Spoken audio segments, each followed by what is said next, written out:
Hello students, स्वागत है आपका आपके अपने यूट्यूब चैनल बीजी टीचर में। तो स्टूडेंट्स, आज के वीडियो में हम बात करेंगे कक्षा 10 की प्रश्नावली 10.2 जो कि व्रत से संबंधित है। इसमें एक बहुत ही महत्वपूर्ण प्रश्न आप लोगों को दिया गया है, प्रश्न नंबर 11। तो प्रश्न नंबर 11 क्या है और इसको किस तरीके से हम हल कर सकते हैं, सारा कुछ इस वीडियो में बताने वाला हूँ।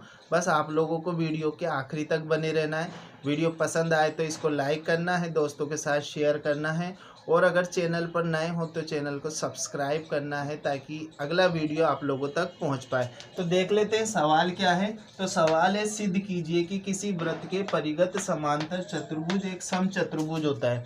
तो आप लोग यहाँ डायग्राम बना हुआ देख रहे होंगे। मैंने ऑलरेडी पहले ही बना दिया था डायग्राम।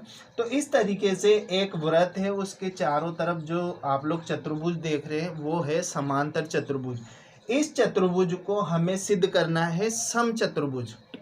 क्या सिद्ध करना है? हमें समचतुर्भुज सिद्ध करना है। तो इसके लिए हम एक इसी प्रश्नावली की जो प्रमेय है कि बाह्य बिंदु से वृत्त पर खींची गई स्पर्श रेखाओं की लंबाइयां समान होती हैं, इसका इस्तेमाल करेंगे। तो हम यहाँ पर उसको लिखते हैं और देखो क्या है कि वृत्त पर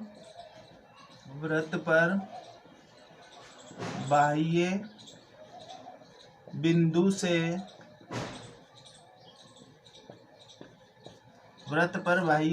से खींची गई स्पर्श रेखाएं समान लंबाई की होती हैं। समान लंबाई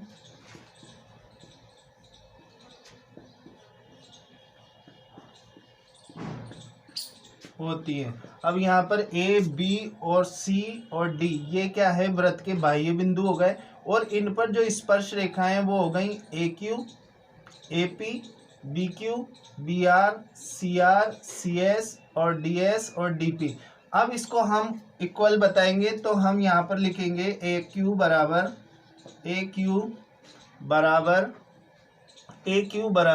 पी। तो ये ए पी हो गया, और बी क्यू बराबर बी आर, ठीक है, ये दोनों हो गए। अब इस पर आते हैं, हम इसके सामने वाली भुजा लेंगे। सामने वाली भुजा क्या है? C S equal to C R, और डी एस के सामने वाली भुजा हो गई डी पी। इसको एक नाम देंगे, इसको 2 देंगे, इसको 3 और इसको 4। अब हम क्या करेंगे? इन सबको जोड़ लेंगे। तो फटाफट जोड़ेंगे इसको हम, और ये हमारे पास हो जाएगा A Q plus B Q plus C S plus D S.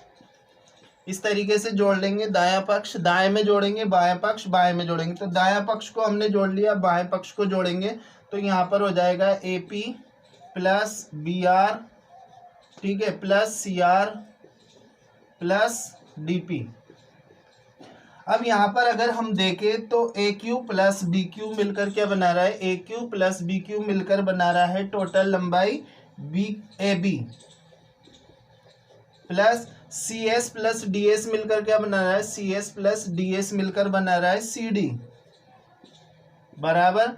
अब यहाँ पर देखें, अगर हम ए पी और डी पी मिलकर, यानी कि ये वाला और ये दोनों मिलकर क्या बना रहे हैं? ए डी, ठीक है, प्लस यहाँ पर बी आर और सी आर मिलकर क्या बना रहे हैं? ये दोनों मिलकर क्या बना रहे हैं? B C. अब यहाँ तो 2 चीजें आ गई सामने कि जो भुजाओं का योग है, आमने सामने वाली भुजाओं का योग है, इनका योग इन दोनों विपरीत जो भुजाएं हैं उनके योग के बराबर है। लेकिन यहाँ पर हमें सिद्ध करना है कि वृत्त के चारों ओर जो चतुर्भुज बना हुआ है वो कैसा चतुर्भुज है? समचतुर्भुज है, ठीक है। तो समचतुर्भुज सिद्ध करने के लिए हमें एक लाइन दी गई है कि पहले तो ये कहा गया है कि ये समांतर चतुर्भुज है, लेकिन बाद में सिद्ध ये करवा रहा है कि ये समचतुर्भुज, इसको सिद्ध करो।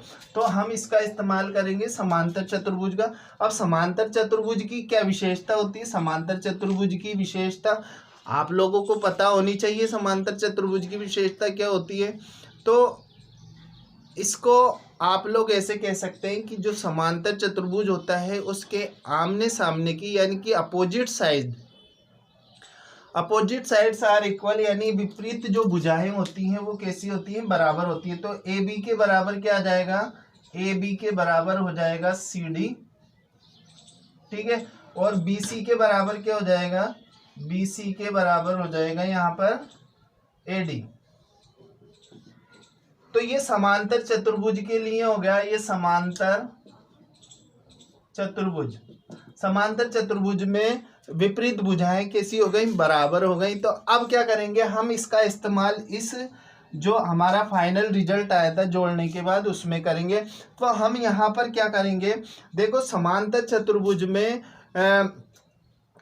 दो भुजाएं तो हमने बराबर बता दी, आमने सामने की, और विपरीत भुजाएं बराबर बता दी। तो ये इसके बराबर है और ये इसके बराबर है, ठीक है।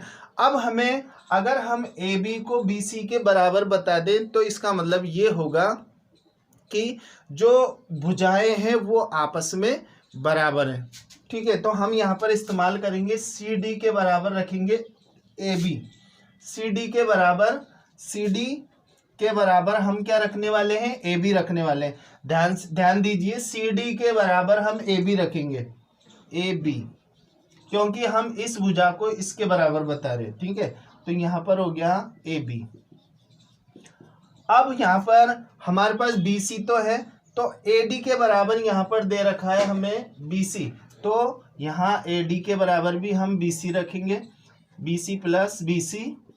तो ये हो गया 2AB बराबर 2BC, ठीक है। 2AB बराबर 2BC हो गया। अब ये 2 से 2 कट कर देंगे हमारे पास, तो बचेगा AB बराबर BC।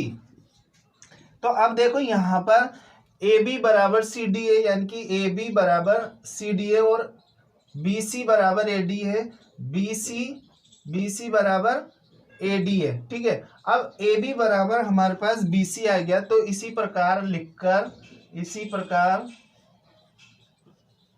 प्रकार हम AB को AD लिख देंगे, ठीक है। AB को, क्योंकि हमें वही प्रोसेस दोबारा नहीं करनी होती, इसलिए हम इस प्रकार लिख देंगे। अतः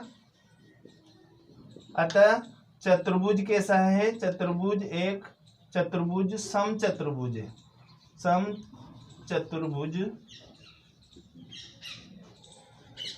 तो AB बराबर BC आ गया और BC बराबर CD आ गया और CD बराबर AD आ गई, यानी कि चारों भुजाएं हमने क्या कर दी? यहाँ पर बराबर कर दी।